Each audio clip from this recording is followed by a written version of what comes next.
रोहड़ी हथरादू महांगाई ते ज़ाब्तो आणण जे लाइ अवामी शिकायतुनि जो नोटिस वठंदे रोहड़ी असिस्टेंट कमिश्नर मोहम्मद अहमद अली ऐं मुख्तियार कट सईद अहमद खुआहारो रोहड़ी शाही बाज़ार ऐं आम वाहपे जी शयुनि जा अघ चेक कया। रेट लिस्ट खां हटी ॿीणी अघनि ते सब्ज़ी फ्रूट ऐं ॿियूं आम वाहपे जी शयूं विकिरो कंदड़ दुकानदारनि ख़िलाफ़ कार्रवाई करे खेनि हज़ारें रुपया दंड विधो वियो।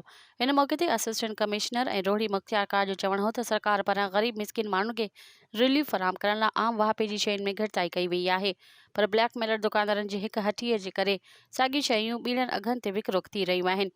अहिड़ी धार जो सखर डिप्टी कमिश्नर नोटिस वठंदे हिदायतूं जारी कयूं आहिनि। शहरियुनि खां खाधे पीते जी शयुनि में रिलीफ ॾियारणु हाणे रोज़ाने बुनियाद ते शहर में सरकारी रेट लिस्टूं चेक कयूं वेंदियूं।